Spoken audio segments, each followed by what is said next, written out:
Good evening. It is Wednesday, the 18th of August, 2021. I almost said 2018. I guess I'm wanting to go back in time or something, right? And I'm looking at Field Commander Alexander. Um, I don't know how to approach this game. This really isn't a first look. I've played it. I've had this game for a long time. But I do want to go through it and talk about the components and talk about the game a bit. Haven't played the game in a while, and I'm looking to sit down and play it. It's a world conquest solitaire strategy game. That's exactly what it is. And what really introduced me to the Field Commander series. I went back and got the first one in the series, which was Rommel. It's good. Napoleon came after this. Napoleon is very good. Gets It's a good game. I love Napoleon. It's a lot of game there. I've played every one of the scenarios, won all the scenarios. And then there was Fleet Commander Nimitz, which it's good. There is issues with it though that I think it has, but I do not think any of the games there. This may be the easiest as far as complexity, but yet I believe the campaign game to this game is by far the best. All right, so let's look at the back of it, and we're going to Alexander the Great acquired the throne of Macedon in the darkest of times. The previous king, his father, Philip II, had just been assassinated, and the neighboring countries eyed Macedon hungrily. There was also the old score to be settled with the Persians. You better believe that.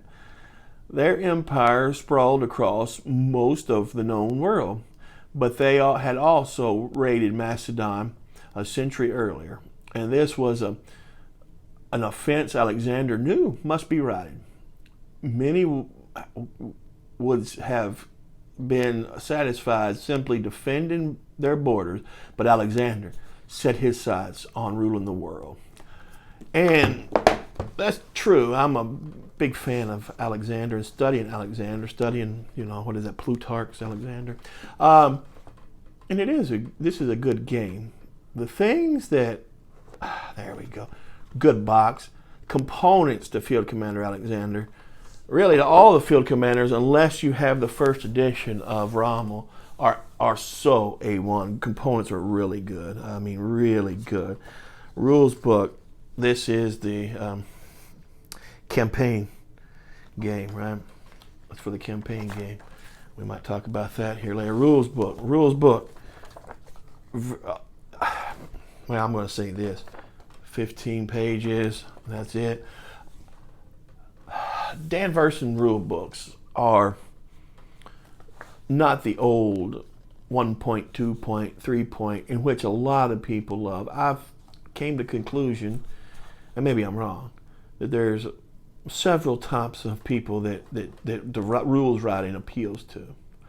This is more of a narrative type, where it doesn't have the 3.1, 3.2, and it just goes through the narrative, and if you follow it, it'll tell you how to play the game. Now, for whatever reason, that connects with me more than the old school manual, if you will. But there are drawbacks to this, right? It's hard to reference where you found a rule, so on. There is no index, I don't think. So there is drawbacks to it as well. But for the most part, I love it. And what are you going to do? Let's see, playing the game. Let's go through the traditional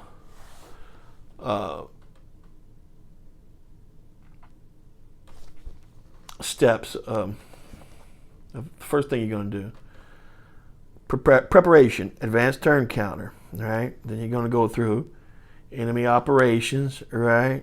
Enemy orders. That's the first. You're going to roll for enemy orders. Then you're going to draw. You're going to draw in a lot of cups in this game. Draw for enemy operations, right? And the enemy orders are going to tell you what forces go where, who kind of moves, right? What you're going to put, because they're going to start fortifying and making walls and so on. And this is not just pure war. You're trying to collect money. You're trying to build a war chest, if you will, because you still need to buy more or outfit more troops as you go. Your army is going to get bigger and bigger, right? and you're going to attempt to win. And the prophecy markers, these oh well, we'll get to that in a minute, right? And so after go, you're going to keep pulling operations counters. It's going to tell you what to add and where, and eventually you'll get to a counter and it'll say go. When you pick go, all these forces that you pick are going to be put into play, right? So that's how that works. All right, then you're going to have a conquest, your scouting roll. You're going to roll and scout ahead, which is kind of cool if I remember. A foraging, right? You got to move your army. And you're going to have to forage, so it's going to cost you money to move your army. It's going to cost you gold, and if it doesn't, it's going to cost you armies, technically, because you're going to start starving to death and so on. Okay, and a prophecy. Failing a prophecy, if you don't have to accept a prophecy, but if you accept it, it's going to take you away from your main objective. But it's going to give you benefits in the future and maybe through the rest of the game if you're playing the campaign game. Force advantage, force counter, speed value, force tops, right? Battle plans, you can buy different battle plans. Your enemy gets battle plans, but you get battle plans too, and you can buy extra, right? So it's been a while since I played this, but now thinking about it, I kind of want to play it, right? Gaining glory, governor raises cities. Hey, when you take a city, you can install your governor, and it'll give you money each turn, or you can raise it and get a whole bunch of money right now. And sometimes you're going to need to raise it to get the gold you need to outfit, and other times you're going to. And Alexander was known for, bringing people to heal and then just bringing them into part of the empire, right? He was not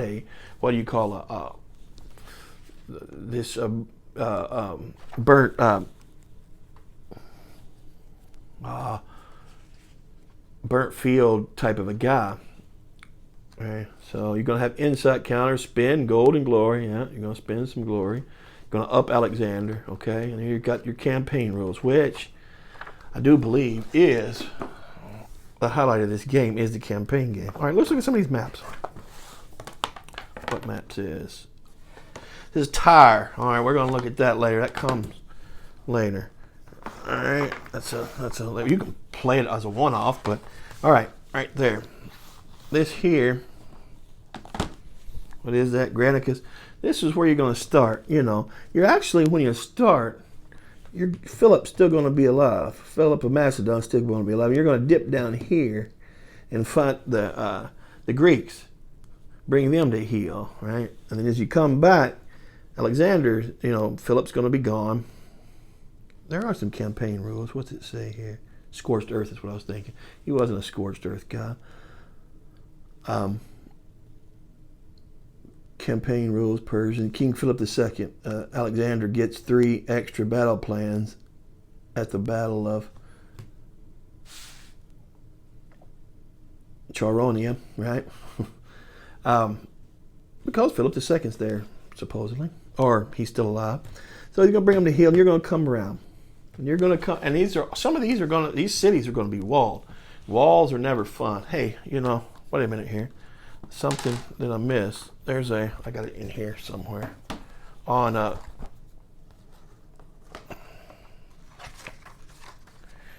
Here he goes. Right there it is. Here's the counters. They're in this bottom part of the box. Because, of course, they are. Now, that right there, I probably should color code a copy. That became about my favorite thing to use. It'll tell you who to put first, right? Your first people are going to fight are going to be your. This is like I said. This was somebody made it, but it's really a good one. These are your different. 6 is going to be like your peltis. 5 are going to be like your archers, and it's going to go all the way down here to your least maneuverable, obviously, your phalanx, but the most. And that's what you're going to do. Whoever, let me show you here. These are counters. These are Persian counters, actually. Where are the Greek counters? These are Indian counters. These are the Greeks. So these are the Greek counters, right? And so you're going to have, they're going to be a stack of, well, the Greeks, that's going to be all in that stack. They're going to be a stack. There's going to be a leader with them. The leader's going to have different rules. And then when you get there, they're going to have different numbers. Like here's some of your, this is the Macedonians, right? This is the, and you're going to have different numbers. Some of them going to be, you know, peltists. Some of them going to be cavalry. Cavalry is going to go, you know, here, right? So yeah, and these, whatever the force is in there, and then you're just going to roll. Simple rolling. Very abstract, but it's very fun. I do think the combat is, it doesn't show any kind of tactical combat, but it's abstract and it's fun. It is fun. So, and you can play these one off, but the campaign game's what I like, because Alexander is gonna, well, when he gets up, if you will, he gets stronger. He's gonna stay. You're gonna keep the same army from map to map. The other, that's Tyre. The other field commanders, you know, that was they kept the historic Issus here, right? The Gordian knot, that's going to be one of your prophecies. You're going to try to get to it, right? You come around here and you end up at Sidon. Then, and these are your campaign, how you know how well you're doing. These are the points you get for how quick you end it, right? If you end it, if it lasts to the winter, early winter of 332 BC, you're going to get -5, right? So you're wanting to get it right in here, right in the sweet spot, right, early as you can. So you're going to be racing across these maps, trying to take them out. And then Tyre, there was a couple of house rules I made to this, made it tougher, but it was a lot of fun. This is where you're going to be building your bridge over there, right? And then you're going to be your moat, and you're going to be coming over here, and you're going to be defending. You're going to be sending boats. So there's going to be some of that too as well. There's the Persians, right? And in the end, the very end, you got this. That's going to be Gaugamela, right? And this is where you're going to see some elephants and stuff like that. This is where you're going to see some Indian troops, right? You're going to fight Darius II and the Persians. You can end up trying to take him prisoner or kill him or whatever. That's the cool part. You can, if an opposing leader is in the battle, you can target that leader. Now, with that being said, if you target that leader, they will start targeting Alexander. So it's a possibility Alexander gets killed as well. I think all the counters are 5/8 cents counters, which are, well, this was the game that said I don't ever want to play half-inch counters, and I have played half-inch counters later. But 5/8 cents counters are so nice, right? Or bigger. And one die, that's all you really need for it, right? And it's that good of a game. It's been a while since I played it, so I'm a little rusty on the rules. But basically, you're Alexander, and you're trying to conquer the Europe and the Near East. That's what you're trying to do. So it's a very cool game, very fun game, easy game. You can learn the rules in an afternoon, I guess. That has its problems. Look, if you're into tactical warfare and ancients, this is not the game you get. And this is just kind of a fluffy strategy game where he's going to be, I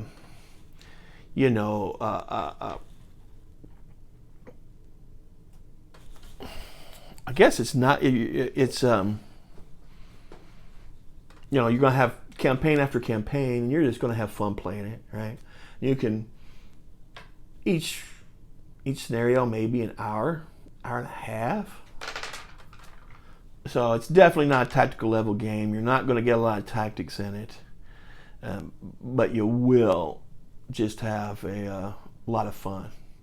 And Just as long as you don't take it too seriously. This was what, like I said, got me hooked on the Field Commander series, and I liked them all. But this campaign game, in my opinion, is the funnest one of the campaign games. And components are top notch. Everything's top notch with it. So if you can find it for a good price, look, I've seen this. There's some ridiculous prices on it. It's not that good of a game where you're going to be, paying stupid prices. But if you can get it for a decent price, yeah, it's a fun game. When I say decent price, I guess I would $60 or under. That's even much for me. I bought it when it was new, so it wasn't that much. I forgot $35. It wasn't high, but now I've seen some crazy. But there's a lot of game there. You'll get a lot of fun out of it. Again, if you don't take it too seriously. The downfalls, you need the rule book, somewhat I've talked about, but not a lot of background history. Presumably, if you're playing this, you know about the